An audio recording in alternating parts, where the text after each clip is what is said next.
The war chamber of the Aurelian Galaxy Empire was built to impress species that still believed scale equaled authority. Its ceiling curved higher than cloud layers, ribbed with floating constellations that rearranged themselves to mirror the Empire's victories. The floor was a single sheet of black crystal, polished so deeply that every delegate saw themselves reflected beneath their feet, as if standing over an abyss that politely pretended not to look back. At the chamber's center hovered the imperial sigil, a rotating lattice of light and bone, ancient and smug. This was where civilizations were corrected, borders redrawn, and futures quietly ended. When the human delegation entered, several ambassadors leaned forward in curiosity, not fear. Humans were new, relatively small, and statistically unremarkable. No chitin, no exoskeletons, no bioengineered crests or ceremonial weapons fused to their spines. Just upright mammals in tailored uniforms, moving with the unhurried confidence of people who knew where the exits were. At their head walked a woman with dark hair pulled back tight, her posture relaxed but deliberate, like someone stepping into a meeting she had already rehearsed twice. Her name, translated into a dozen galactic tongues, carried no ancient weight. General Mara Ellison. Human. Earth. The high strategist of the Empire did not rise to greet them. He did not need to. His species towered even when seated, all layered muscle and gilded armor grown directly from bone. His voice filled the chamber without effort, resonant and bored. "Representatives of Earth," he said, as though announcing a weather report. "By unanimous decision of the Imperial Continuum, your civilization has been designated a destabilizing variable. Effective immediately, the Aurelian Empire declares formal war upon your species." The words echoed, amplified by the chamber itself. Somewhere, an avian delegate clicked its beak in satisfaction. A molluscoid observer pulsed faintly, recording the moment for archival triumph. This was how history usually sounded at the start: confident, loud, and certain of applause. General Ellison listened without interrupting. She folded her hands behind her back, glanced once at the floating sigil, then returned her attention to the strategist. When she spoke, her voice did not rise to meet his. It stayed conversational, almost warm. "Thank you for informing us so clearly," she said. "We appreciate direct communication. It saves everyone time." A ripple of amusement passed through the chamber. Politeness, here, was usually a prelude to surrender. The strategist's eyes narrowed, not in threat, but in mild confusion. "Your appreciation is noted," he replied. "You will find the coming hours less agreeable." Ellison smiled. It was not a broad smile, not a defiant one. It was the kind people used in conference rooms when negotiations turned interesting. "I'm sure," she said. "Before we proceed, may I ask a procedural question?" That earned her attention. The Empire valued procedure. It was how domination was made respectable. The strategist inclined his head a fraction. "Ask." "You're declaring total war," Ellison said, her tone careful, precise. "Economic, military, cultural." "Correct." "Correct. And the objective is unconditional compliance or extinction," she continued, as if ticking boxes on a form. "Correct again." She nodded, satisfied. "Good. We just wanted to make sure there wasn't a misunderstanding." One of the lesser warlords laughed, a harsh, grating sound. "There is no misunderstanding, human. You expanded too quickly. You interfered with protected systems. You broadcast your media across neutral space. You are noisy." Ellison glanced toward the speaker, her expression thoughtful. "We do get that a lot," she admitted. "Though usually it's about our music." More laughter, sharper this time. To the Empire, humor from the weak was a final comfort, like singing before an execution. The strategist raised a clawed hand, and the chamber quieted. "Your levity will not alter the outcome," he said. "Your fleets will be neutralized. Your planets will be pacified. Your species will be studied, then forgotten." Ellison's smile faded, just slightly. Not into anger, but into focus. "I see," she said. "Then I suppose this is the part where I'm meant to beg." The strategist watched her carefully now. That would be appropriate. She exhaled, a soft breath that might have been amusement or regret. I'm afraid I've never been very good at that, she said. But I do have one more question. Impatience flickered across several alien faces. The strategist gestured again. Speak. Ellison met his gaze, and for the first time, something in the room shifted. Not fear. Not awe. Awareness. Is that all you've got? The question landed without volume, but it landed hard. For a fraction of a second, the chamber's ambient light stuttered, reacting to a spike in neural activity across dozens of species. Then the laughter returned, louder, sharper, edged with insult. That, the strategist said slowly, was ill-advised. Possibly, Ellison agreed. But we find it's always better to ask early. She turned, gesturing to the display behind her. At once, a human interface bloomed into existence, clean and understated compared to the Empire's grand visuals. It showed nothing dramatic. No fleets, no weapons. Just timelines, probability curves, and annotated maps of trade routes. Several delegates leaned closer despite themselves. You see, Ellison continued, we've been part of this community for a while now, long enough to notice patterns. How wars are declared. How they're fought. How they end. She tapped a point on the map. You favor overwhelming force. Shock and inevitability. It's very effective. Against species who panic. And you believe you are different, the strategist said. I believe, Ellison replied, that humans have a complicated relationship with panic. She deactivated the display and clasped her hands in front of her, relaxed again. Where we come from, war isn't a ceremony. It's a process. A long one. We argue about it. We joke about it. We pretend it isn't happening right up until the moment it absolutely is. The chamber stirred. A crystalline delegate emitted a low harmonic note, uneasy. The strategist leaned forward. You speak as though you have a choice. Ellison's eyes flicked briefly to the human aides behind her. One of them was sipping from a metal container, the steam faint but visible. The general's gaze returned to the strategist. We always think we do, she said. Sometimes we're wrong. Sometimes, we're very prepared. Silence stretched, thin and sharp. The Empire did not like ambiguity. It liked numbers, certainties, endings it could schedule. You have 24 standard hours, the strategist said at last. Prepare whatever futile defenses you wish. When the hour expires, the first wave will strike. Ellison inclined her head, respectful. Thank you. That's very generous. As the human delegation turned to leave, conversations erupted around them, dismissive and mocking. Predictions were made. Timetables drafted. The Empire moved on, already savoring a victory it considered routine. Ellison did not look back until they reached the threshold. When she did, her expression was unreadable, calm as still water. One last thing, she said, her voice carrying just enough to reach the strategist. He paused, annoyed. What now? She smiled again, softer than before.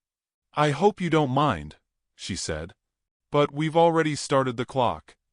The first thing the Aurelian analysts noticed was not what humans did, but what they refused to do. No evacuation orders rippled across Earth's networks. No mass migrations toward underground shelters. No frantic broadcasts pleading for unity beneath a single banner. Instead, the planet continued breathing at its usual, messy rhythm. Traffic snarled in megacities. Rural towns argued about weather. A late-night comedian opened his show by congratulating the galaxy on finally committing to something. Laughter followed, canned and real, and the clip spread faster than panic ever had. Within the Empire's observation spires, confusion replaced confidence. War, to the Aurelians, was a cleansing storm. Civilizations either scattered or hardened instantly. Humans did neither. They kept their schedules. They complained about shortages that did not yet exist. They debated the ethics of a conflict that had already been formally declared against them, as if it were still hypothetical. To the analysts it looked like denial. To the older species watching quietly from the back channels, it looked like something else entirely. General Mara Ellison did not remain on Earth. Within hours of the declaration, she was already en route through controlled corridors of neutral space, moving with permission that had been granted automatically, then questioned too late. In private briefings, she remained infuriatingly calm. Her officers joked with her. They drank bad coffee and argued over sports scores while reviewing casualty projections. The Empire intercepted those conversations and archived them, baffled by the tonal mismatch. No raised voices. No vows of vengeance. Just competence wrapped in casual familiarity. At the same time, the Empire's first probes reached the outer edges of human-controlled space. They found defenses, certainly, but not the kind they expected. Automated systems powered down at the probe's approach, offering clean sensor data and open channels. One probe transmitted footage of a human installation where technicians waved at the camera before returning to their work. The gesture was flagged as possible mockery. It was sent up the chain for cultural analysis and quietly ignored. The High Strategist convened a secondary council, smaller and more private. This one included not only generals, but historians, xenopsychologists, and a single representative from the Talaran Concord, an ancient species whose advice the Empire valued but rarely followed. The strategist replayed footage of Earth's broadcasts, his armored fingers tapping against his throne. "They are stalling," he said. "They believe delay will soften our resolve." The Talaran representative did not immediately respond. Its form shimmered, layers of translucent flesh folding and unfolding as it considered. "Or," it said slowly, "they believe delay belongs to them." That earned a sharp glance. "Explain." "Most species react to threat by revealing their intent," the Talaran said. "Flight, submission, or attack. Humans are revealing habits instead. That suggests they are not orienting around fear." One of the strategists scoffed. "Fear is universal." "So is gravity," the Talaran replied. "Yet some species learn to leave their worlds anyway." Meanwhile, within the Empire's vast fleets, preparations continued. Armadas assembled with ceremonial precision. Commanders delivered speeches heavy with inherited metaphors. Victory timetables were distributed, adjusted, redistributed. The first wave was designed not to annihilate, but to instruct. Strategic strikes against orbital infrastructure. A demonstration of scale.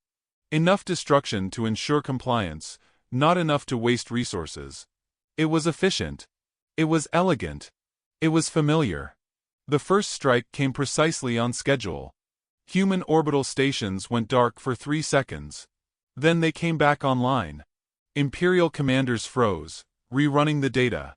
Energy signatures flared and vanished, not in explosions, but in controlled dispersals. No debris fields. No cascading failures. The strike had landed, but the impact had been absorbed. Earth's response was not immediate retaliation, but a calm transmission acknowledging receipt of hostile action and requesting clarification on intent. The message was signed by General Ellison herself, and included a brief apology for any inconvenience caused by signal interference. Laughter rippled through Imperial ranks, brittle now. The High Strategist ordered a second strike, sharper this time, aimed at a planetary shipyard known to be under construction. Sensors showed the project halting moments before impact. Workers evacuated with orderly efficiency. The facility vanished in a clean plume of light. On Earth, the news cycle covered the event between a cooking segment and a weather update. Casualty figures were reported, then corrected downward, then forgotten as pundits argued over whether humanity should finally unify its military commands. Memes proliferated. One showed the Empire's sigil redesigned as a coffee mug. Another depicted a human shrugging beneath the caption, "Guess it's war." The Empire's xenopsychologists worked without rest. They catalogued human expressions, gestures, idioms.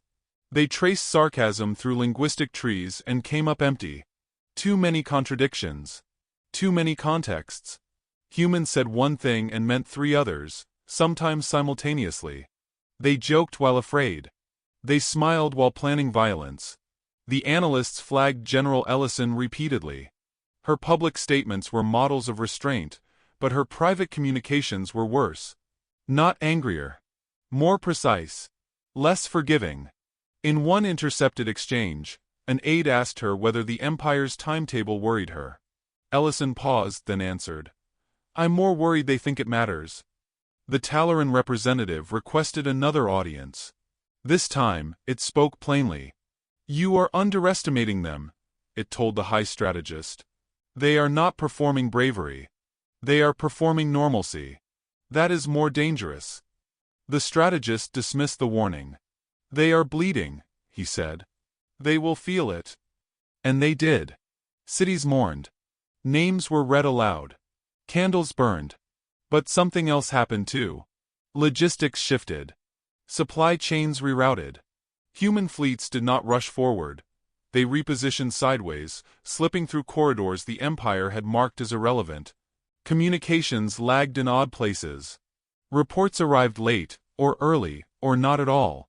Minor inconsistencies bloomed like hairline fractures across the Empire's operational clarity. General Ellison addressed her people only once during those first days. Her message was short, steady, and almost gentle. She acknowledged the losses. She thanked first responders. She reminded everyone to check on their neighbors. Then she said, "We didn't start this, but we are going to finish it. Together." Calmly. The Empire watched the broadcast in silence. By the end of the cycle, the high strategist stood alone in the observation spire, staring at a star map that no longer felt fixed.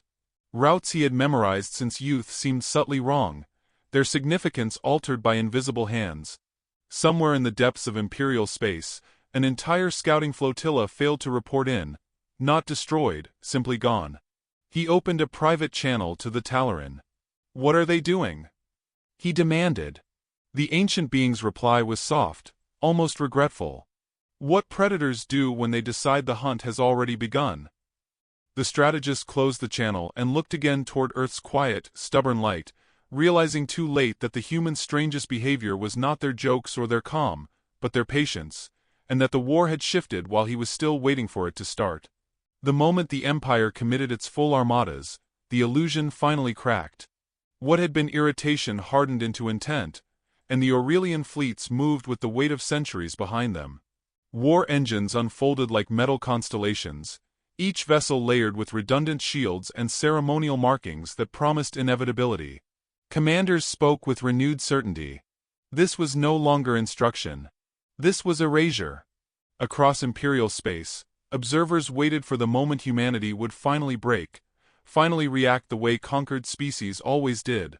Instead, the galaxy watched human space go quiet. Not dark. Not destroyed. Quiet. Communications did not cease entirely, but they thinned, narrowed, became deliberate. Human broadcast slowed, then simplified. Entertainment vanished first, then debate. The noise that had so confused the Empire faded into a controlled hush, as if an entire civilization had taken a single, steadying breath. Imperial sensors reported fewer signals, fewer emissions, fewer predictable patterns. Earth and its colonies had not gone blind. They had closed their eyes. General Mara Ellison stood in a modest command room far from any planetary surface, her hands resting lightly on the back of a chair that no one sat in. The room was functional, almost plain, its walls alive with restrained data feeds and muted star maps. Around her, human officers worked without urgency, their movements smooth, practiced, unremarkable. No one raised their voice. No one rushed.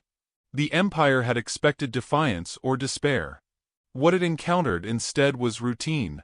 Fleet groups are entering phase corridors, an aide reported. On schedule. They're committing everything. Ellison nodded. Good, she said. They hate holding back. She turned her gaze to a map that did not show ships so much as absences. Gaps where trade lanes intersected. Shadows where gravity wells overlapped just enough to distort hyperspace calculations. The Empire had built its dominance on fixed assumptions. That space was a grid, that movement followed rules, that power flowed along established routes. Humans had spent decades studying those assumptions quietly, the way one studies an opponent's habits rather than their strength. The first Imperial fleets crossed the threshold and vanished. Not in explosions. Not in screams of static. They simply failed to arrive where they were supposed to. Their signals stretched, elongated, then dissolved into unreadable echoes. Commanders demanded answers. Analysts blamed interference, then sabotage, then error. Backup fleets adjusted course, compensating for the anomaly, only to encounter the same emptiness, the same consuming silence. It was as if the galaxy itself had developed blind spots. The high strategist felt it then, a cold pressure behind his eyes that no armor could dull. He had known battles. He had known losses. This felt different. This felt like stepping onto a floor that had always been solid and discovering, too late, that it had been hollowed out from below. "Report!" he ordered, his voice sharp enough to cut through the rising confusion. "Hyperspace corridors are unreliable," a navigator replied, struggling to keep their composure. "Our ships are being diverted. Not destroyed. Redirected." "By what?" the strategist demanded. The answer came not from the navigator, but from a delayed transmission that finally pierced the chaos. General Ellison's face appeared, calm as ever, her image crisp despite the distance. She did not smile. "You built your empire on roads," she said, as if continuing a conversation they had paused rather than a war they were losing control of. "We built ours on traffic." The strategist stared at her, fury and disbelief warring across his features. "What have you done?" Ellison tilted her head slightly, considering. "We paid attention," she said. "Long before this. We noticed which routes you protected, which ones you ignored. We noticed how your fleets moved, how your supply lines flexed, how your commanders preferred certainty over adaptability. You were very consistent. You could not have prepared for this scale," he snapped. "Your species is young." Her eyes flickered, not with pride, but with something colder. "So are most traps," she replied. "They don't need to be old. They just need to be patient." Around the Empire, panic bloomed. Fleets that attempted retreat found their paths looping back into hostile gravity wells. Reinforcements arrived too late or not at all. Communications fractured into isolated pockets, each convinced the others had already fallen. The Empire had always overwhelmed its enemies by presenting a single, unstoppable front. Now that front was scattered into fragments, each piece suddenly vulnerable. On Earth, the quiet deepened. Factories shifted output without announcement. Civilian infrastructure folded seamlessly into military logistics.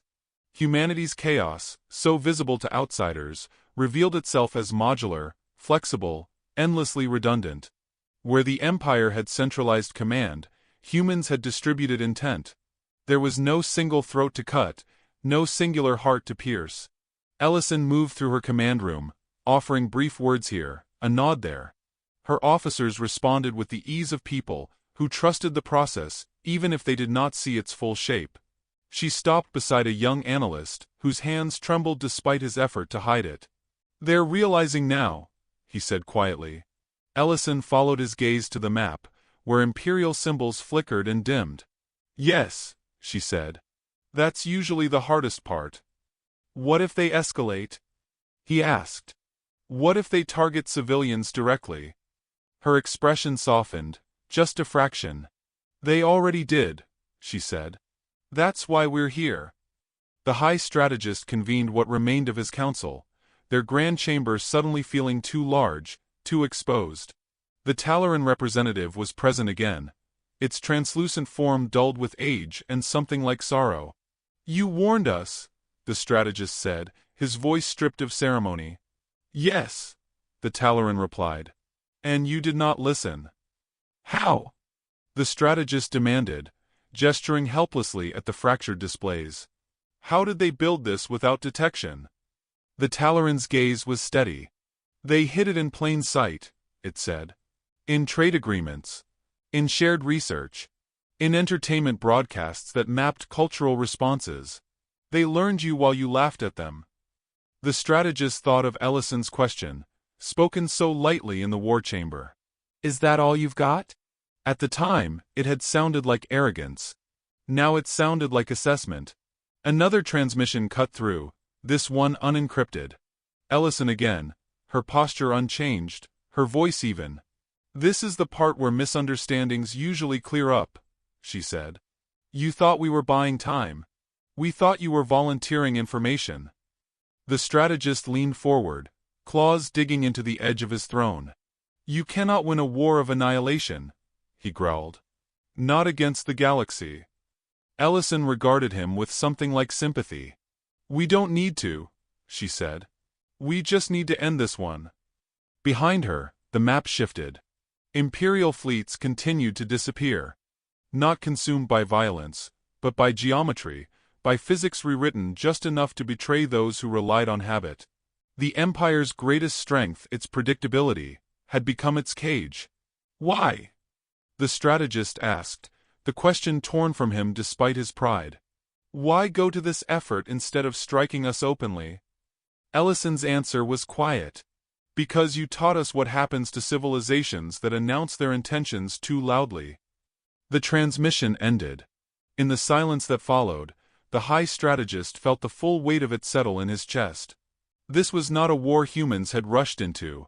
It was one they had been preparing for since the moment they realized someone like the Empire would eventually come. The trap had not been set in response to the declaration. It had been woven into the galaxy over years of smiles, treaties, and shared space.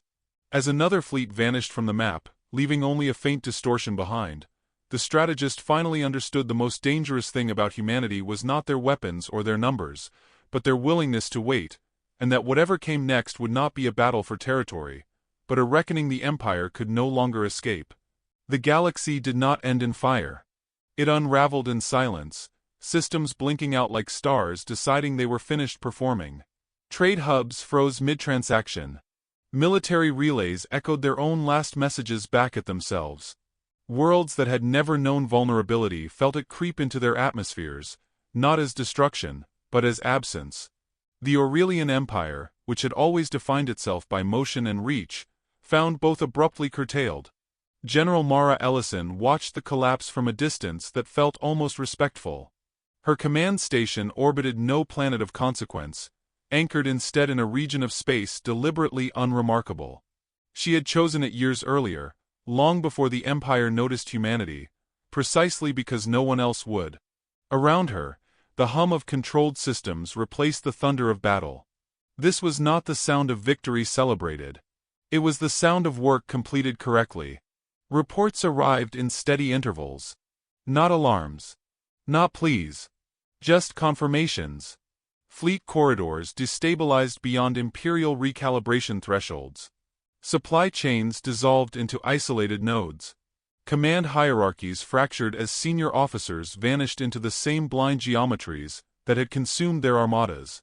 The Empire's vastness, once its greatest weapon, had become an impossible surface to defend. An aide approached Ellison, tablet in hand. "Surrenders are coming in," he said quietly. "Independent systems. Client species. Some of them were barely involved."